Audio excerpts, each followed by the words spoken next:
Welcome everyone to the November 12th, 2020 meeting of the Camden County Board of Education. I'd like to ask if there is any consideration of open session agenda changes. Okay. Yes, I have a few actually. Okay, Can we add information? Well, it would have been information item G, but this is going to get a little bit convoluted. that's all right, go ahead. Can we add information update, under information updates, the new high school project? Okay. And then can we remove from information updates, student instructional day, which is currently D, Okay. and student board member update, which is currently E. Okay, And finally, under announcements at the end of the agenda, remove the Board of Education holiday gathering. okay.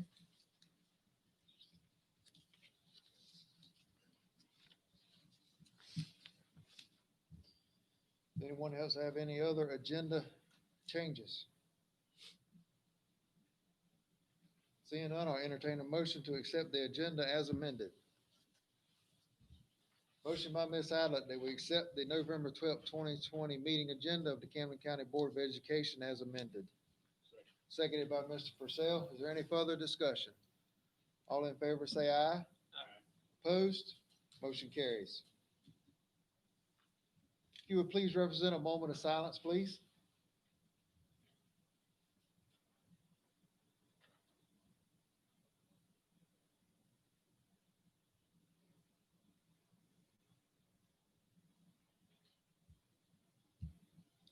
Thank you. Public comment. Yes, we have two people. All right. Citizens who are residents of Camden County and who sign up to address the board will be called on in sign-up order. Each individual speaker will be allowed 3 minutes for remarks. Issues or concerns involving personal complaints related to identifiable school personnel or student matters are not appropriate for this public forum. After 30 minutes of public hearing, any speakers remaining will be recognized at the end of the agenda. First is G. Wayne White. Good evening. I'm Wayne White. I put G. Wayne. I'm sorry, this is a habit of mine. But anyway, I'm here representing the Camden Education Foundation tonight, and I just want to let everybody know that we're doing only because of COVID. Of course, I know you're probably tired of hearing that because of COVID, but because of that, we've only have one fundraiser this year because it's hard to have fundraisers where you have people get contact with each other. And we've mailed out the invitations for what they call the Phantom Dinner. So hopefully, mailed out, not emailed, mailed out. So I hope everybody got theirs. And if somebody didn't get one, I'm going to leave a few with Miss Anita here if she doesn't mind holding on if somebody needs them.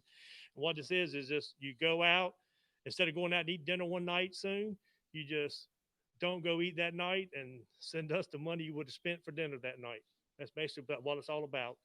And it's a tax deductible donation for the Education Foundation. And this is what helps us fund our mini grants and other projects. And usually we have a couple of other fundraisers during the year, but because of this, we didn't have it. So I like to really push, and if you know anybody that didn't get an invitation, wants one, call me.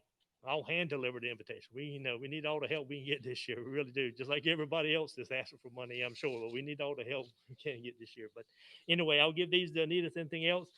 And the only other thing I got, if I got a little bit left of my 3 minutes, congratulations on the referendum. I think it was a great job. It shows how the citizens of Camden trust you guys and girls, how they run our schools and educate our children. I mean, if the only questions I got during the whole thing was what you're going to do with the high school, I said, it's still going to be a school. So that's the only worry I had. They were scared we were going to do away with this building completely. And I know still everything not definite, but I know it was no intent to get rid of a school to get a new school is what it was. So anyway, thank you a lot.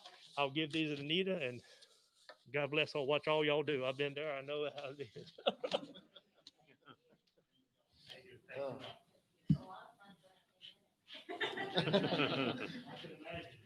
Thank you, Wayne.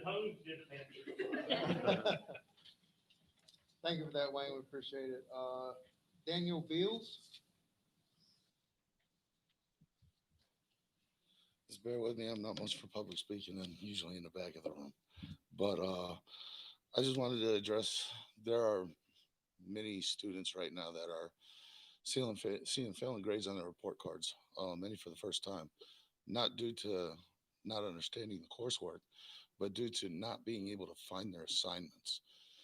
I have a child in middle school, 7 teachers, 7 different platforms to be able to get his assignments from because different platforms work better for different teachers. Um, that being said, sometimes he doesn't even know an assignment is there unless he signs into this email or that email or goes around to be able to find something in a different way. Uh, there's a lot of students that are in the same boat. They are getting depressed. They're having a general apathy towards education just because they can't figure out how they're supposed to pass when they can't find the work that they're supposed to do. Uh, they're I work in North Public Schools, and I know we're way better than they are, but they did come up with a way to fix this because they saw the same problem. What they did was they had every Wednesday be what they called an asynchronous work teaching day. So it still counts as a day of school, but what happens is the teachers go ahead and they round up what assignments were missing for the students, email it to them along with a link to get to that assignment, and those students are given that Wednesday to be able to get it done. Anybody who already found them at the teacher's discretion is either given a second opportunity to complete an assignment that they didn't do as well on as maybe they should, or they're given review work on something that they didn't understand completely. These these things are really affecting our kids and us as parents. We're supposed to discipline our kids when they're not doing right. But I found that by disciplining them, which means grounding them basically, I'm taking away his electronics, which ends up being his only way to reach out to his friends when they're not in school on a regular basis. So we're taking our kids, disciplining them for something that's not always entirely their fault, and then isolating them from their only point of contacts. And this depression and being down on themselves, and then coupled with the isolation, is not good for our children's psyche. It's not good for their future, and it's I mean it's not good for the suicide rates.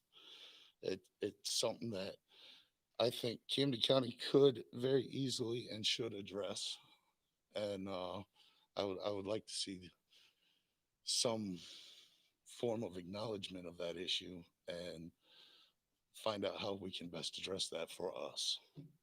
And that's all I got to say. Thank you.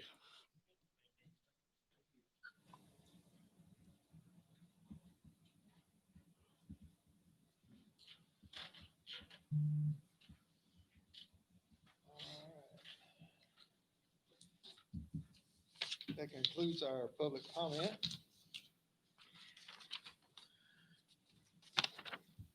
And now, if we could have a pledge of allegiance, then I'd like to ask Ms. Odell Islet if she would come lead us in the pledge this evening.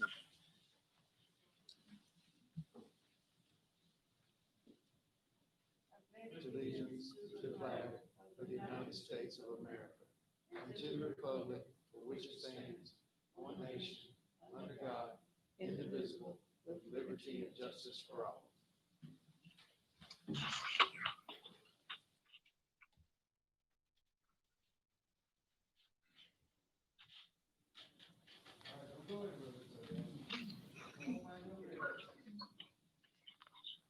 So, as Ms. Odell comes up to join me, on September 1st, Ms. Odell Idler retired from Camden County Schools. And retirements are always significant, but this is especially true for Ms. Idler. When she retired in September, she had been driving a school bus for Camden County Schools for 44 years. Longevity was not the only thing that made her employment so noteworthy. The years of service are recognized and greatly appreciated, but it was Ms. Adlet's level of dedication and commitment to students for all those years that is first to be recognized tonight. Ms. Adlet, I have no doubt that you could share many stories with us about fog and rain, maybe even a little snow story every now and then. All right. Or kids just being kids. Yeah. But I'm told you loved your bus and your kids, and that your love was shared with each student who stepped in your bus for 44 years. You will never know if your smile was the first one they saw some mornings or the last smile they saw that day. All you know is that you shared your kindness and shepherded them safely to and from school for 44 years. And that, Miss Idlet, is what we celebrate tonight. Without a doubt, kids always remember their bus drivers. You won't know the number of lives you touched every day, but there were many. Some are in this room tonight, I could possibly say. But I think when they recall their bus driver, Miss Ida, that sweet memory will come to mind and they will smile. So on behalf of the Camden County Board of Education, I thank you for being such an excellent and dedicated caretaker of our students, and you're most deserving of many happy and healthy years of retirement, and we wish you well. Thank you.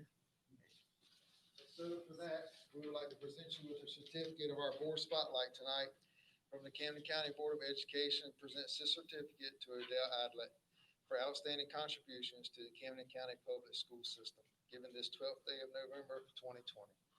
Thank you very Thank you. much. All right. Thank y'all.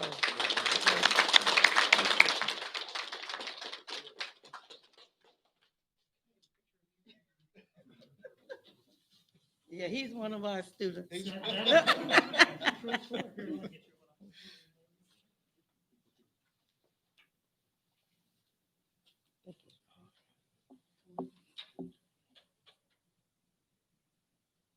All And right. if there's anything you'd like to say?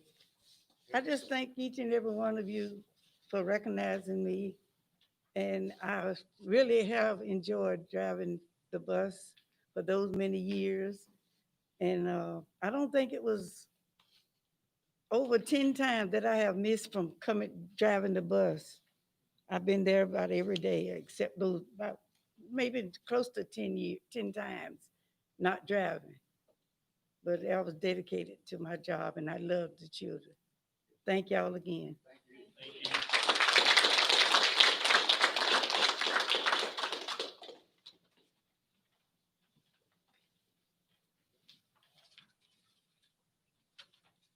thank you, Ms. Islet, and we appreciate your many dedicated years of service.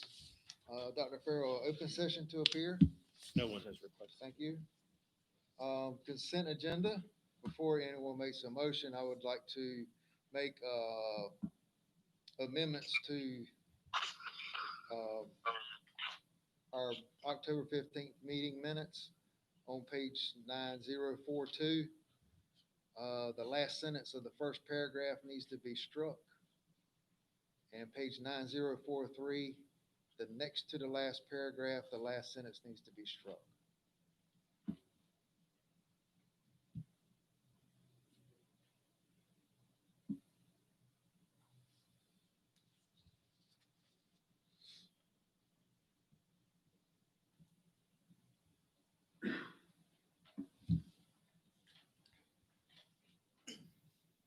Motion to approve with amendments? Motion to approve the consent agenda as amended by Mr. Heath, Second. seconded by Mr. Purcell. Any further discussion?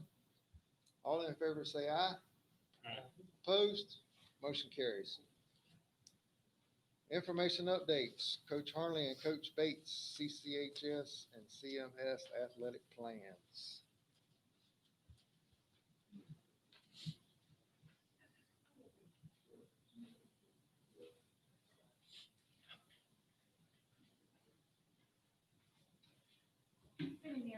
Everyone, my name is Allison Bates. I'm the current acting athletic director at CMS. What we're going to be offering at CMS this year is baseball and softball and cross country, which is what we're doing right now. Cross country was a great decision to add to Camden Middle School because the kids love it. My daughter is currently running cross country and she just loves it. Never thought anybody would enjoy running. After the first of the year, we'll start with basketball and cheerleading, and then volleyball, soccer, football, and then the cheerleading for football as well. The safety precautions that we're taking on a daily basis, I'm out there taking temperatures for everybody, including coaches that come on campus and that have already been on campus. Each coach is filling out the safety health form with the 9 questions, and they're returning it to me daily, which I have logged into a notebook, and it stays with me all the time. We are social distancing. We're wearing masks when we are in proximity. Our team when you're supposed to congregate and say, go Cubs, we're doing that from a distance as well. So we're kind of being a little creative with all that. Um, we have two buses for baseball and softball, obviously one for baseball, one for softball, but there's one for cross country because there was enough to fit one to a seat, boys on one side, girls on the other. Um, we do have less than 100 people out back. I think we're at about 65. So I actually had to ask parents to, not show up so I don't have to, we can keep up with the kids instead of everything. Our conference safety precautions, we had a athletic directors meeting last Friday via Zoom, and we kind of talked about as a conference what we wanted to implement as far as safety concerns. The number one is not using dugouts, being able to rope off an area outside of the dugouts and only allowing the batter up to bat, the on deck, and one coach in the dugout at a time. That way you have one coach in and one coach out and roping all that off. Um, they're going to be using gators, and my team has been graciously gifted a first set of team gators. They have been given from EGADS through one of my assistant coaches. They are actually able to fit over top of their actual face masks for safety. They are to put them on in close proximity. They are not required to wear them if you're like in the outfield and you're not around anybody, but you have to have it on your neck. So if there's a runner on first base and the first baseman, they would have to pull it up. Cross country is going to have staggered start times. There wasn't much to do about that because it is running and they run at a distance. They're doing 5 to a race at 4 races. It kind of adds up with everybody's numbers that were there. We're doing pre-sale tickets. Our school in particular is using hometown ticketing. I worked with the representative for that on Monday, and I think we got the final paperwork in today. Did she email you? I hope. Okay. So we'll be doing online ticketing sales instead of having to hand out money and everything. And that works through a QR code. And I have the 2 iPads, one for baseball, one for softball through Mrs. Idlet at the middle school. The teams will provide their own game balls. Obviously, there's 2 buses. Each school will need a copy of the health forms from each team. And we are asked to not arrive on campus until 3:45. As far as funding at the middle school, really, it's just the officials. We're taking a hit right now with not having the football season going on, but it's help with officials, activity bus and bus drivers, and field maintenance as far as like paint and chalk, gas in the lawnmowers and in the gators for field maintenance. And now we have a fire ant problem, so that's the next thing on the list. And that's all I have. Thank you for your time. Thank you.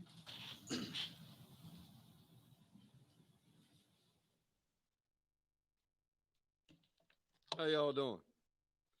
I want to thank y'all first because we started our off-season workouts July the 6th, and at that time, I would say only 45 to 50% of the state was doing so. So I want to say I appreciate y'all trusting me to follow and my coaches to follow the North Carolina High School Athletic Association guidelines. We have to a T. I don't know how many times I've asked a kid if he had racing, fluttering, skipping beats of the heart, loss of taste or smell. I mean, every day, but it's worth it because I'm going to tell you the impact that it's had on our kids, even though they can't compete, even though in a basketball workout, we don't guard each other. My attendance at off-season workouts this year and for football and volleyball, the same, all coaches across the board have said the same. Our attendance has been better in the off season where workouts are non-mandatory than they ever have been.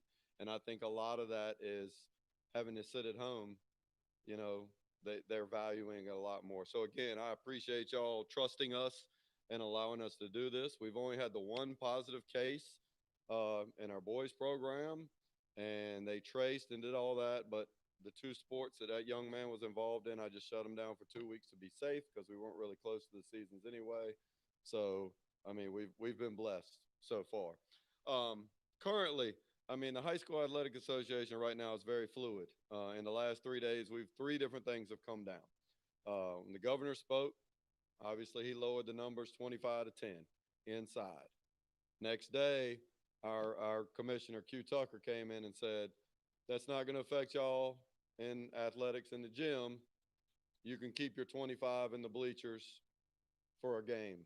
and it's not going to affect your workouts inside, just so you maintain social distancing. Then and then she warned our mask rules might change. And then that hit today. I don't know if you're aware, but girls are going to have to play volleyball games with masks on. Uh, and I got to tell you, I've already Coach Miller sent that information out to her team, and I've already received uh, not a lack of support for that decision by Ms. Tucker that I have absolutely nothing to do with. But be prepared for rules like that. I haven't come out with any bold schedules, just simply the fact that this thing is fluid and constantly changing. I've kind of kept it where it was. Right now, our volleyball and cross country have officially started. Cross country has their first meet Wednesday. Volleyball has their first game Tuesday. Our fans will not be able to travel to away games, and we will not have travelers to ours.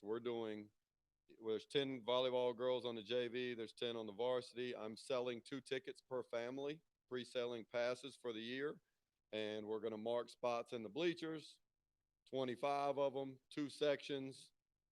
After the JV game is over, we're going to clear, go to the parking lot, grab the varsity parents, let them come in and watch their game. I mean, that's the best way to do it. Obviously, nothing's perfect, but with 2 tickets, if dad can't be there, you can bring grandma, but you've got your 2, and that's how it's going to work. I'm also going to have to find ball cleaners, believe it or not, as we're going to have to rotate balls in the matches, but that shouldn't be a problem. We have to pre-screen. I talked to Britton earlier today.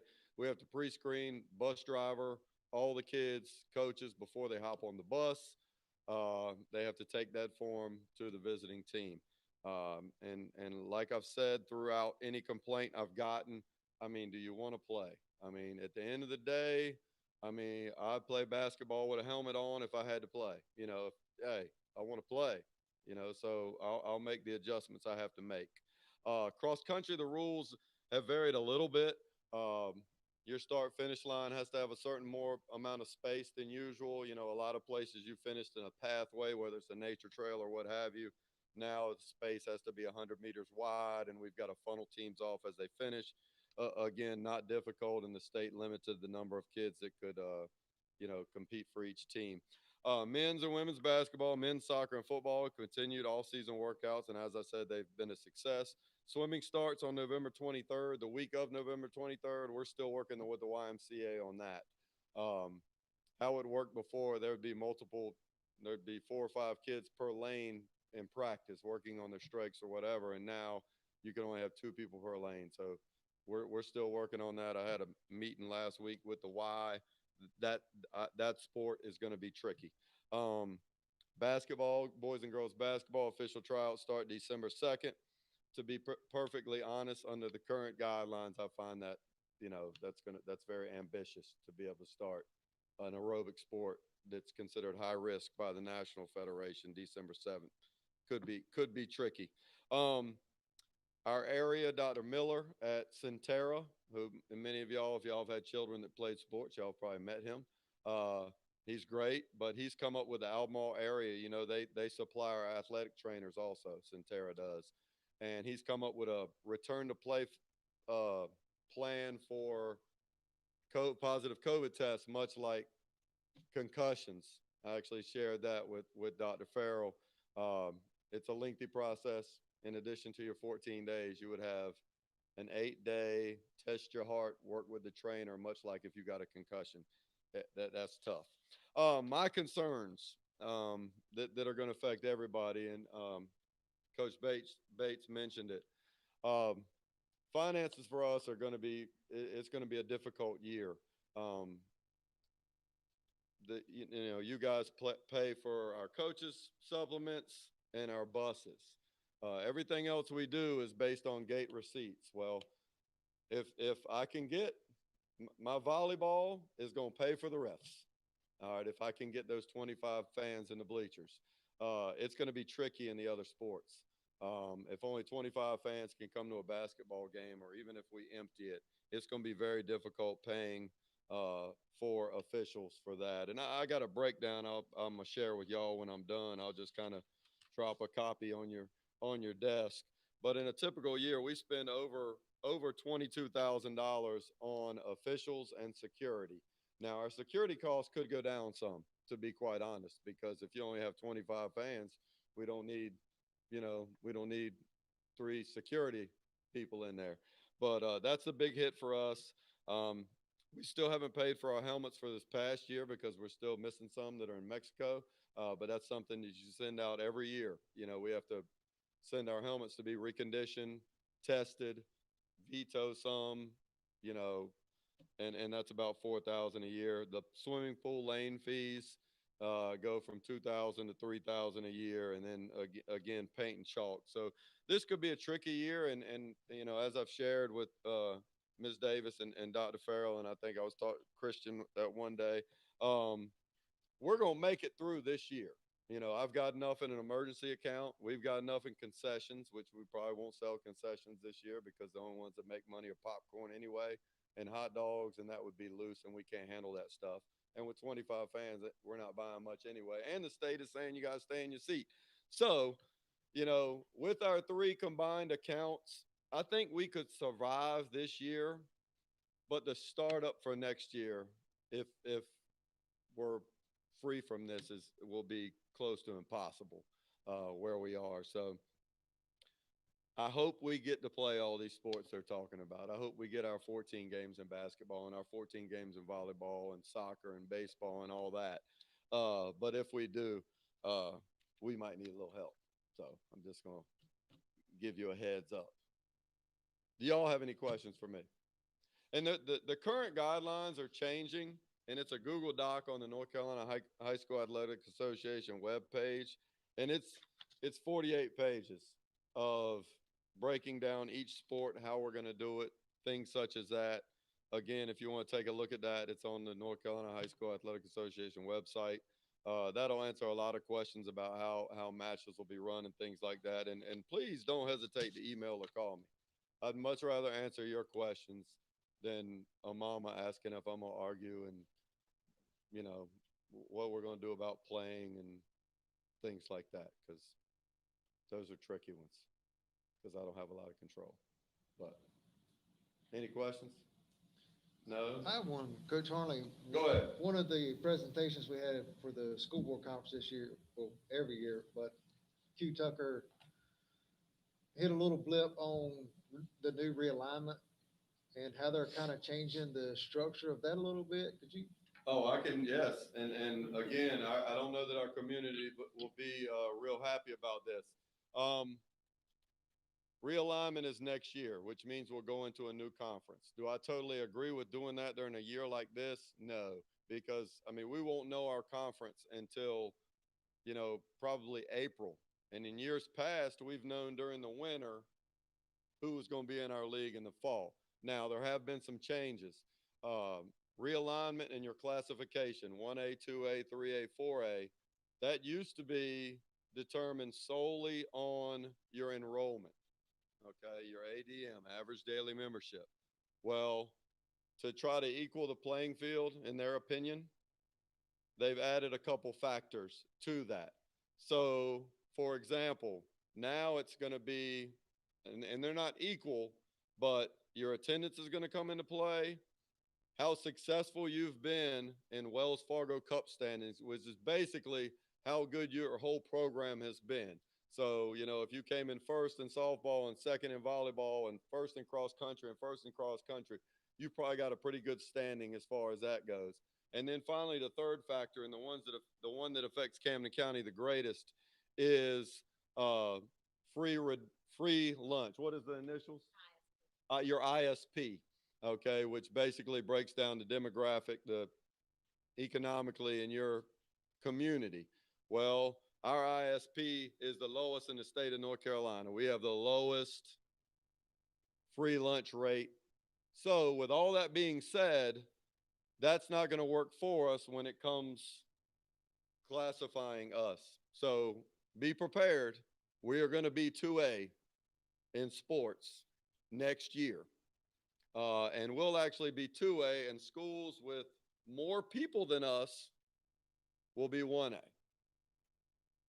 If you're with me. So because again, attendance is a factor, success is a factor, ISP is a factor. So it's funny when they presented this to us this fall, they had like school A, B, C, D all the way down. And the first thing beside the was enrollment. I found our school as she was talking. We were school Y. And our ISP is the lowest. Like I said, it's the lowest in the state, and we're going to be a 2A school, which travel wise, this will be great to hear for you, Britton. Travel wise, we will have less travel, but we will be playing schools that people think that we're shouldn't be playing. All right. So, for example, I truly believe, and I would almost stake my reputation that Northeastern Pasquotank First Flight will be in our league starting next year, but Perquimans and Gates will probably stay 1A.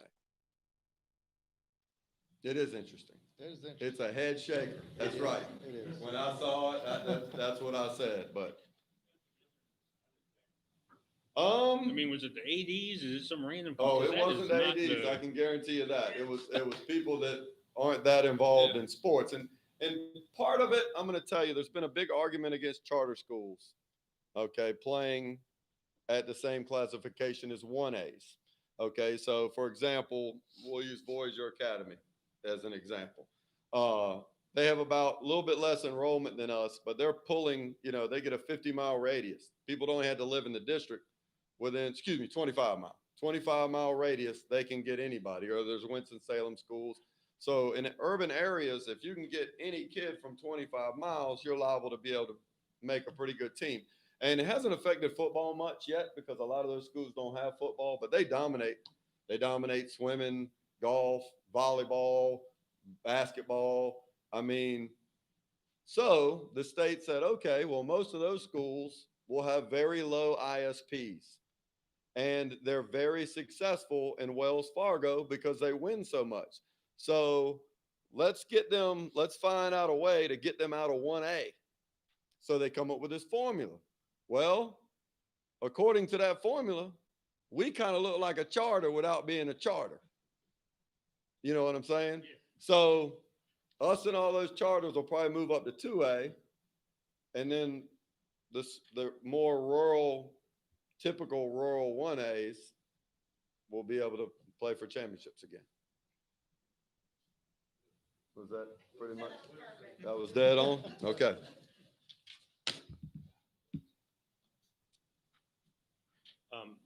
I would add that I've been talking with the principals. Coach Harnley and I've talked a few times, and I will be bringing a proposal to you all very soon to deal with some of the financial issues that they're facing. That's completely not their fault. The state has done some things, and others have done some things to hold certain things harmless. I'd like for us to come as close to holding athletics harmless as possible so that when it comes time for them to start their next year, whenever that is, and COVID's completely gone. Is that something you were going to do for me, Coach Harnley? Get Yes. COVID gone? Thank you. COVID go. Then Eliminate it. just eliminate it, yes. Yep. And then Me and Joe. so that they can start back on the same ground where they are now. So, because as you all know, athletics is a big part of the reason that a lot of kids come to school. So You had a big hit on the annual sponsorship program. I know it's hard. You really can't get out too much, but Well, I'm going to tell you, we mailed out a letter this summer and basically said, I mean, we have small businesses here, and most of our supporters are small businesses like yours. And they've taken such a hit this year. We basically sent out a letter saying we appreciate all your support in the past, and that's kind of our signboard's kind of our emergency fund. But we've said we appreciate your support in the past. We're going to keep your sponsorship renewed this year, whether you send any money or not. And then we'll start back up next year, hopefully. So that's kind of what we've done this year. And I've said, I just don't, I don't think we should have to fundraise for like absolute necessities right now. And like I said, we'll make it. And I just don't know how it's going to be right now. If they pop up in the spring and say, you can fill up your football stadium, then we're going to make a nice comeback. But right now it's tough. And see, that's the other thing with with the flipping of the seasons, you know, I've already spent the money from the first football game most years on like, I know where it's going. You know, our first big basketball gate, I'll go, okay, the pool's paid for, you know, things like that. And then moving on down the line, where this year I can't count on those things. It just makes it difficult to count on those things.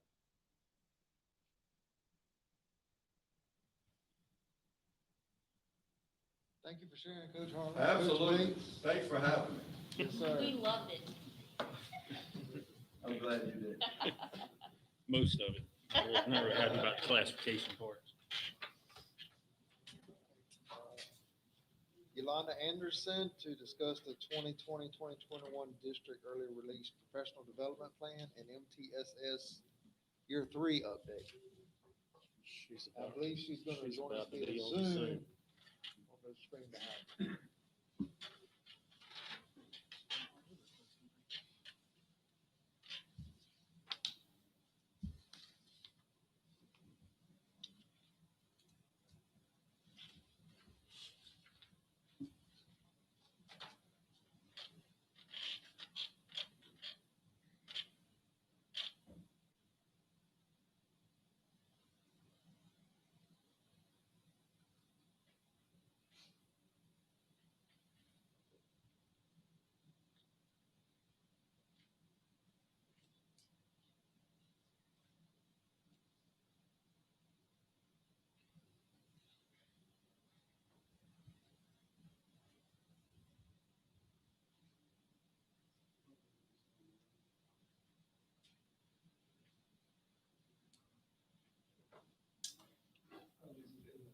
Literally had a 7.5 hour meeting on Zoom today, and it's been having issues.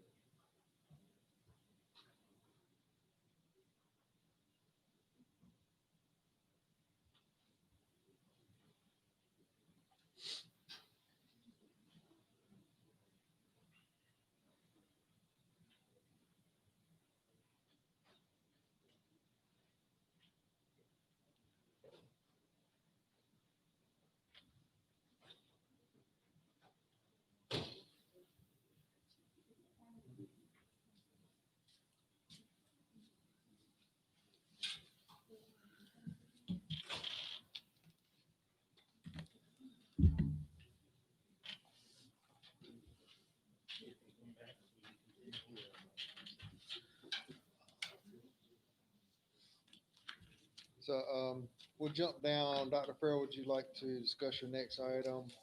Sure. About the central office, and then we'll come back to Ms. Anderson. if She joins us. Or do they have her?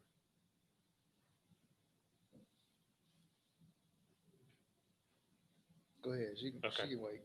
All right, so I'll go ahead with the next agenda item. So you all will recall a couple of years back when a private citizen passed away and left part of his estate to Camden County Schools.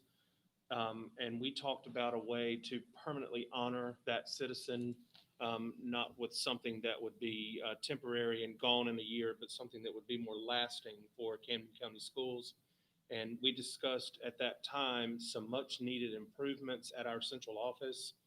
We ultimately decided to place that on hold for a couple of reasons.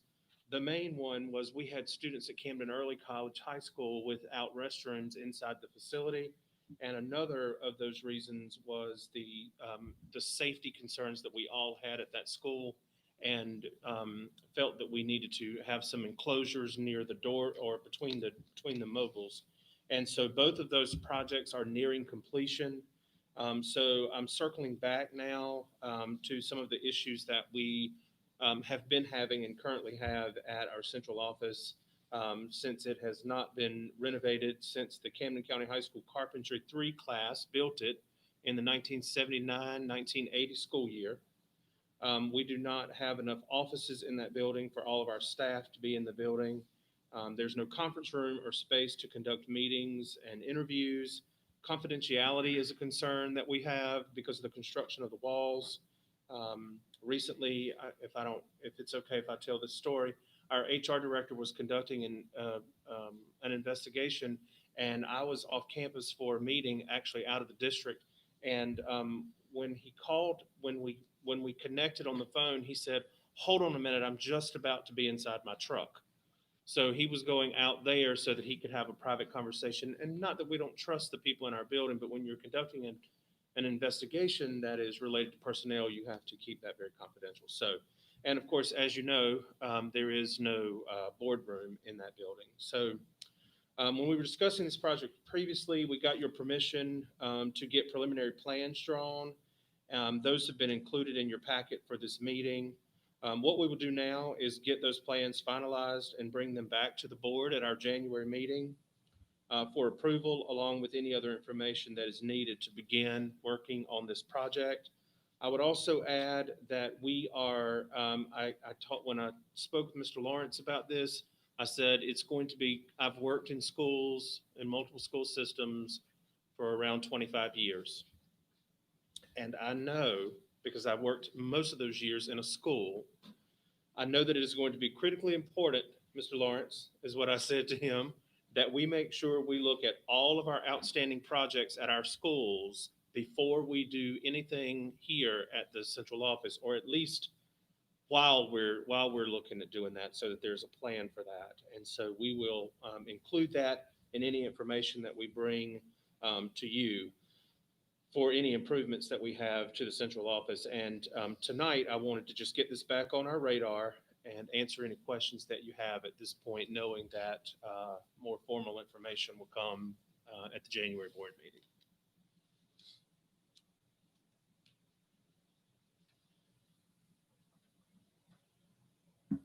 Okay, Any questions for Dr. Burrow?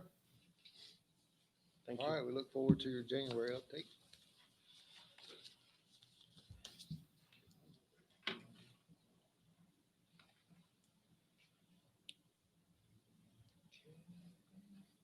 Your financial update was included in our board pack. Does anybody have any questions about the monthly funding summary?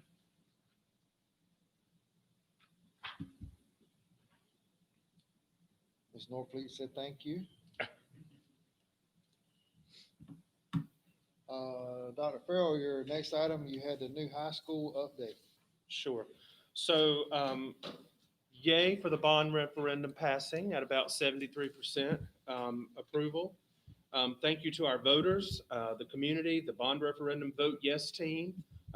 We need to bring those folks here and recognize them at some point soon. But also we had board members and others out at the polls encouraging people to vote yes. And there were many others involved behind the scenes. So a huge thank you to everyone for that. The newspaper defined the vote as a landslide, and I agree.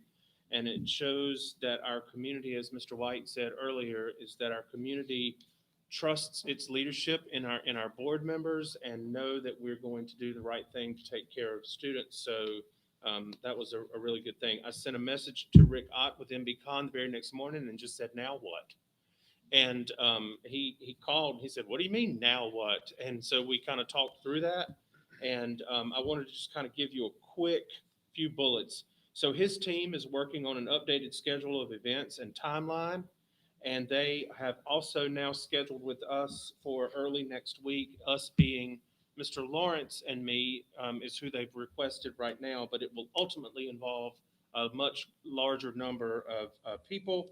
But they want to start the design kickoff meeting. Remember, one of the things that came up during the community meetings was, is this the final plan or will there be a plan? And we said there will be a plan and there's a process to go through. So that will be happening with the architect involved. And then the infamous soil borings that I still don't really fully understand, but I know that they are happening now, right, Larry? Yep. We talked about those so many times, and I still don't have a full understanding, but I know they're happening, so that's a good thing. There's a meeting needed with Mr. Ott from MBCon, Ken Bowman, our county manager, David Cheatwood, who is the county's financial representative and advisor through First Tryon, and me to work, and we're working on setting that up for next week as well, to begin finalizing the financing options and what the next steps are there. And of course, as I said, the architect will soon be involved on the floor plan work. And again, that will involve a lot of stakeholders. And then on December 7th at 11:45 a.m. at the middle school in the auditorium, there will be a joint meeting with the Board of Education and the county commissioners. And one of the agenda items that day will be Mr. Ott there to give an update and a next steps presentation. So things are happening.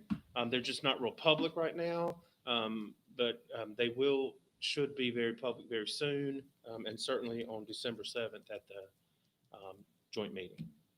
Any questions I could answer at this time? What's his initial timeline for community meetings, coming back and meeting with the public about the design? Things they want to see? He has not given me any of that yet. I know that he had talked publicly about the groundbreaking happening in or around March, and all of that work would be done prior to that. So, I'm wondering with the holidays coming up. Yep. I think we're going to have a really busy January and February where designing a school is concerned. So, but as soon as I get that updated timeline from him, and I'm guessing he's probably going to share it with you all at the December 7th meeting, but he hasn't said that yet. So,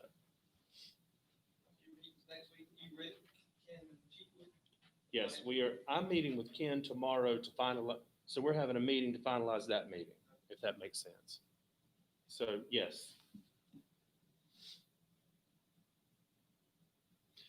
All right, Ms. Anderson is with us now. If there's no other questions about the new high school, I would like to say but the dates, we could keep them updated on our website as well, so people can find information there. The dates. Well, as we come with dates like the Oh, gotcha. public meetings, and make sure they're advertised very well. Okay. Any other comments for Dr. Farrell on the new school project? All right.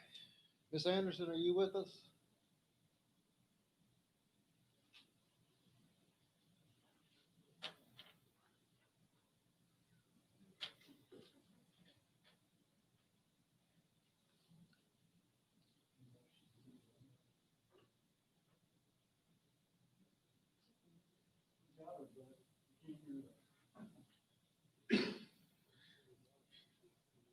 Are you going to do policy updates? I can do that. I'm going to do.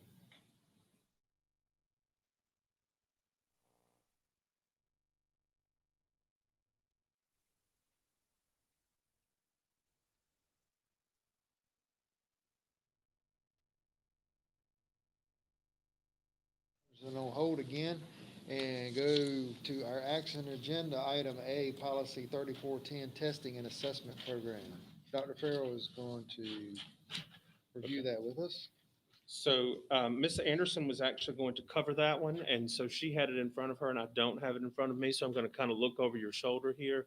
But one of the things that policy 3410 talks about is the North Carolina final exams, and those are no longer required, and so we need to have those removed from our policy. And so in your packet, you will see the policy as it's currently written, with simply the NC final exams highlighted and crossed out. And so I would request that you table that policy revision for the customary 30-day review.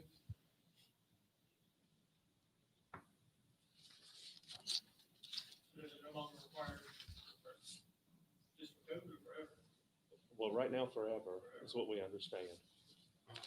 So a motion by Ms. Abbott to accept the superintendent's recommendation to table policy 3410, testing and assessment program for further review or any revisions. Second. Seconded by Dr. Banks. Is there any further discussion? All in favor, say aye. Opposed? Motion carries. Thank you. Dr. Farrell, action agenda B, policy 4137, admission of foreign exchange students. So policy 4137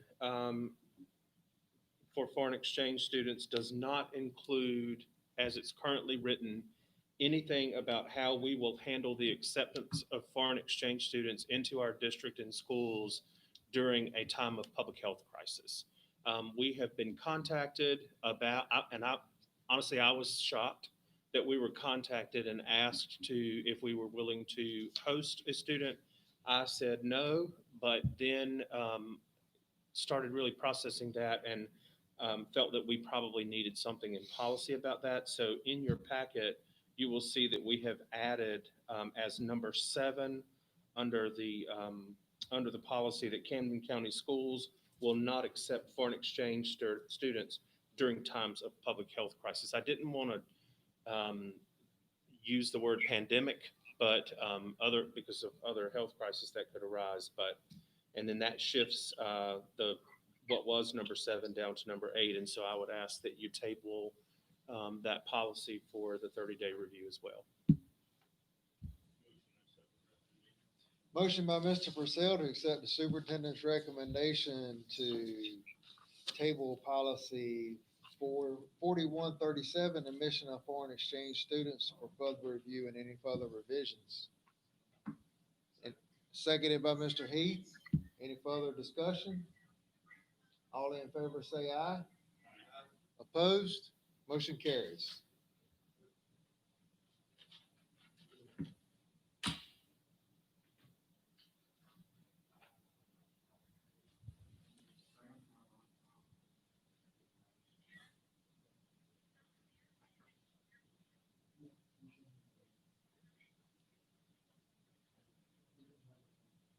I can hear it.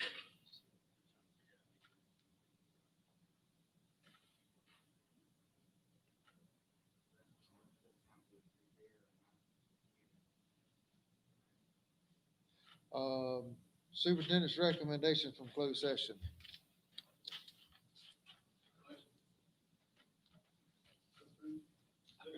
Not yet, not done. Yeah. Yes. Yes. Okay. So help me with this. I'm going to ask them to amend it as discussed in closed session. You're gonna ask them to approve the personnel agenda As amended. by Dr. Berry, or as presented and amended by Dr. Berry. Gotcha. Okay. I would request and recommend that you approve the personnel report that as presented and amended by Dr. Berry in closed session. Motion by Mr. Heath to accept the superintendent's recommendation for employment as presented and amended by Dr. Berry in closed session. Seconded by Mr. Purcell. Any further discussion? All in favor say aye. Opposed? Motion carries.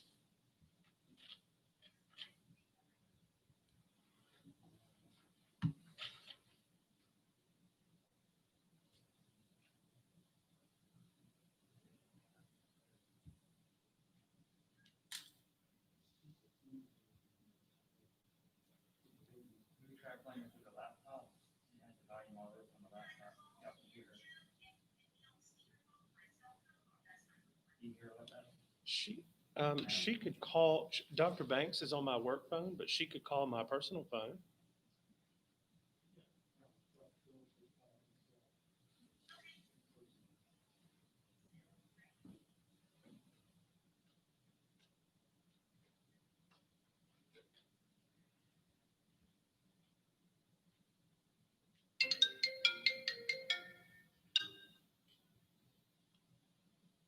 Miss Anderson, are you there? Yes, sir. Okay, we have you on speaker. Okay, good evening, everyone. Good evening. Thank you so much for your patience tonight. We know how technology can be. It's good when it's good, and when it's not good, this is what happens. But I want to say again, thank you for the opportunity to present before you tonight. Tonight, I wanted to provide information regarding the 2020-2021 professional development plan for our teachers and staff in Camden. This year, as we know, has been something that we've never experienced before in education. And as a result, the goals that you have in your board package are centered around the themes and issues that our teachers are facing on a daily basis. So the goals are very strategic in helping our teachers sharpen their tool kits as they continue to support our students every day. So the goals that we'll be focusing on for our PD, we have goal 1, which is social emotional learning. That is not just for our students, but also for all of our staff as well. Goal 2 is blended learning. Goal 3 focuses on digital learning, and goal 4 is literacy in a digital age. So in looking in your board package, for this school year, there are 2 days designated for district PD days. Those days are scheduled for second semester. The first one is January 27th, 2021. The time for the sessions are the same as they have been in the past, from 1:30 p.m. until 3:30 p.m. And being that we are unsure of restrictions, PD this year will not be in one centralized location. Teachers will be able to remain in their classrooms, and all sessions are virtual. Teachers will be able to sign up to attend one PD session. And looking in your package under January 27th, you will see that we have 7 sessions lined up. I'm very excited about these sessions that we have. Also, in looking at these sessions, I wanted to provide a plethora of different facilitators to serve in that capacity. So we will have Marianne Brittenham. She is from the Bureau of Education and Research out of Washington State. So she will be with us via Zoom. Also, Ashley Cram from Moore County Schools will be leading a session. Our very own Catherine Woodward, who is our GPS and CIS AIG facilitator, will be with us on January 27th. Additionally, we will also have Roberta Heath, who is our high school media coordinator. Molly Holloman she works with NCDPI, and so we're excited for her to also serve as a facilitator on January 27th. Additionally, we will be partnering again with Reading Horizons. They were actually a partner with us last year, and they are also out of Washington State, and they will be also providing a session on that day. And then lastly, we are partnering with a local area partner, and that is COA. So we are excited to have Aaron Bingham and also 1 to 2 COA faculty members also on January 27th. So I wanted to provide a variety of different facilitators who are focused on the goals that I've mentioned. Our next session in your board package is dated March 24th, 2021. Again, the time and location remains the same. Those will be virtual for our teachers. Well, on that date, we have some of the same presenters, but then we've also included 2 of our math coaches who will be leading separate sessions as well. So again, the focus of this year's PD is just ensuring that we're providing our teachers with the necessary tools as they continue to navigate these uncharted times. On the 3rd page of the district PD information that you received, you will also note that on February 17th, 2021, and also on January 20th, 2021, those are designated for school-wide PD days. So our principals will be working to provide PD for the teachers within their own building. Are there any questions about the 2021 PD for our district?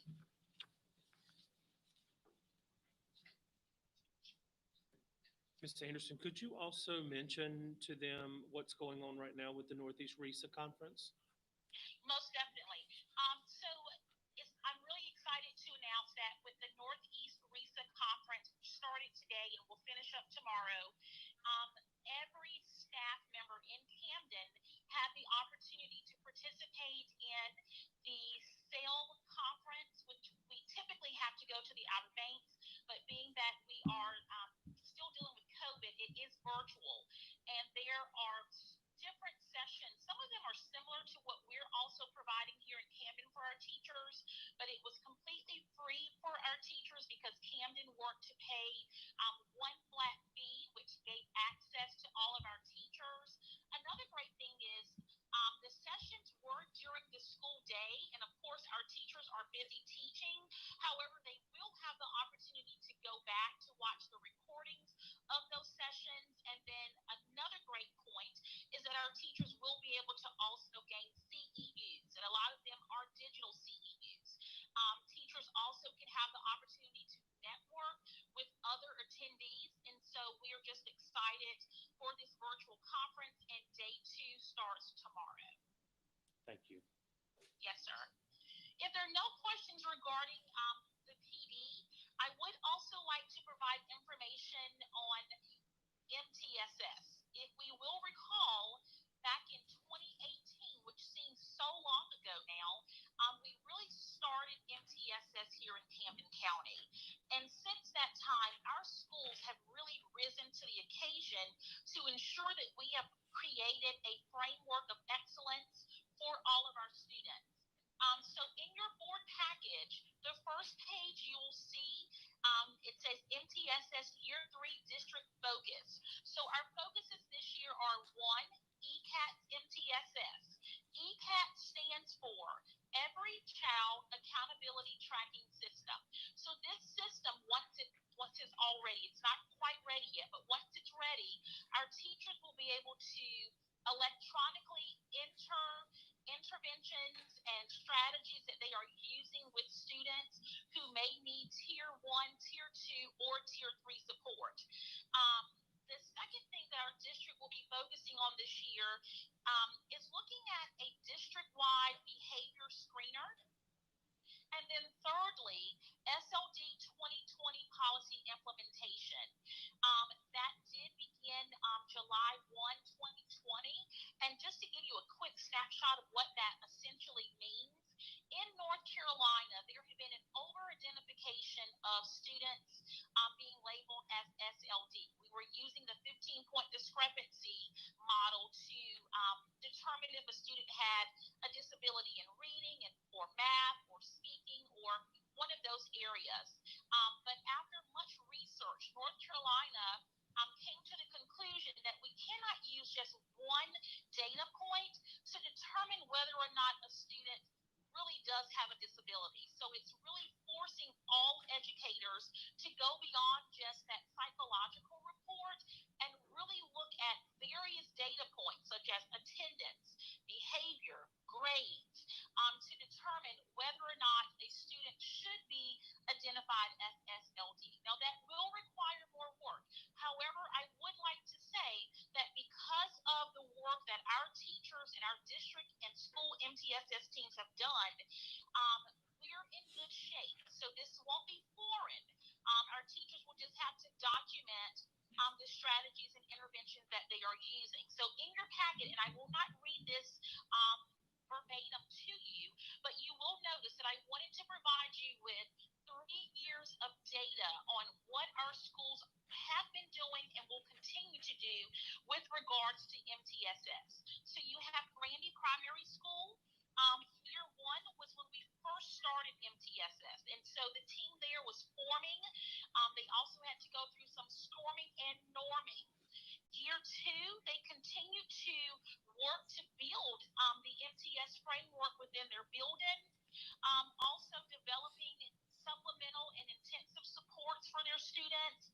And then also during year 2, if you will remember, Grandy was recognized as a green ribbon school, which was a great honor, being that we were still learning how to implement MTSS in Camden. And then if you look at year 3 for Grandy, which is where we are now, our schools are working on really understanding SLD eligibility, also the SLD 2020, and then being able to ensure that they're providing support not only for the remote students, but our students who are in school 4 days a week. So in your packet, you can see more in depth as to what Grandy is working on and will continue working on in regards to MTSS. In looking at CIS, and you're going to see a trend. Year one was us starting the groundwork. And so that is what CIS worked on during year one, establishing their team, identifying their core supports. Again, CIS was also recognized as a green ribbon school. Year two, CIS, they worked to update their school improvement plans. They met on a consistent basis. They updated their instructional framework, their student behavior matrix, their staff culture matrix. And then in year three is where we are now. Again, really focusing on SLD 2020 and analyzing our core supports. Being that in March schools were closed and now we've been in quite a transition, our schools are really looking at what supports are we providing for all students, because regardless of if you are identified as AIG or EC or whatever your needs are, we have to look at what supports are available every day for every kid. Moving on, CMS. Again, year one, they were working to establish their tiers. They were working to ensure that they were posting their essential standards and their learning targets on the board daily. For year two, at Camden Middle School, they began using the iReady diagnostic. And as a result of that, they were able to determine which students would need tier 2 and tier 3 supports. I do know also at CMS, they did begin to also include their Cub Win time, which provided opportunities for our students to get that additional enrichment and remediation time that they needed. And then in year three, where we are now, CMS is still continuing to use the iReady diagnostic in order to strengthen their core. Camden Early College. Again, year one is similar to what you've already heard. Again, forming their MTSS team and identifying the supports and needs of their individual students. For year two, at Camden Early College, they continue to meet monthly as an MTSS team. They work to provide peer tutoring. They also work to develop soft skills for their students and activities that was devoted to social and emotional well-being. And then in year three is where we are now. Their team, they are still meeting weekly to review information as it relates to our students. And again, they're also looking at the SLD eligibility. And then one last thing that the early college is doing, they implemented an alert system for progress monitoring of their students. And so that is something that is going to be very key as we continue through the 2021 school year. And then lastly, Camden High School. So in looking at Camden High School for year one, as I've said, like I did with the other schools, they were focusing on gathering their team, determining their why, understanding the language of MTSS, establishing non-negotiables for their staff. Year two at Camden High School, they continue to train their staff on the MTSS framework, the language, and the process. At the high school, they also work in year two to define their core supports for tier one of the MTSS framework. They modified their SAT process with staff training. They also implemented Bruin Success, school-wide staff development, and departmental meetings. Moving on to year three at the high school, they continue to work to implement MTSS with fidelity. That has always been a key mantra as we are looking at MTSS. Also, they work to revise their core supports for remote learning. Also, increasing supplemental supports. And also, one key thing that they've implemented for this year, it's called an academic opportunity contract. And this is for students who have been identified as being at risk based on their first quarter grade. So overall, as you can see, all of our schools, Grandy, CIS, CMS, CCHS, and CECHS, have all risen to the occasion, as I stated earlier, to ensure that the information, the academic supports, the supplemental and intensive supports that we're providing to our students that it is intentional, that it is rigorous, and that it will continue to provide them with the support that they need to be successful even during these difficult times. Are there any questions regarding the PD or MTSS year 1, 2, and 3 for Camden County Schools?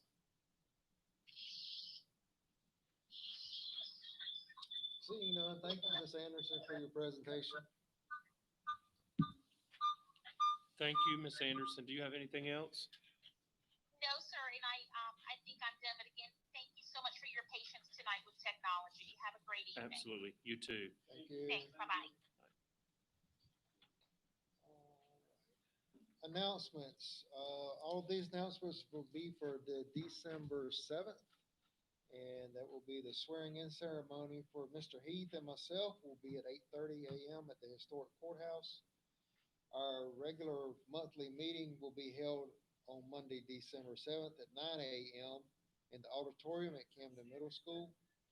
And we will also follow with a joint meeting with the county commissioners to start at 11:45, again at the auditorium at Camden Middle School.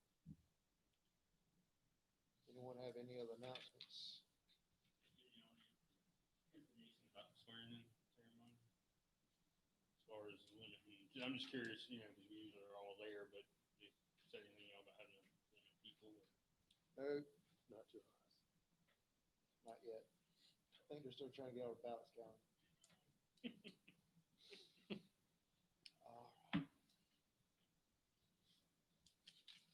Seeing none, entertain a motion that we recess open session to return to closed session. Motion. Motion by Mr. Purcell that we recess open session to return to closed session, seconded by Ms. Idlet. All those in favor say aye. Opposed? Motion carries. We're in closed session and we will also have a short recess before. Thanks everyone for coming. In case y'all don't want to hang around.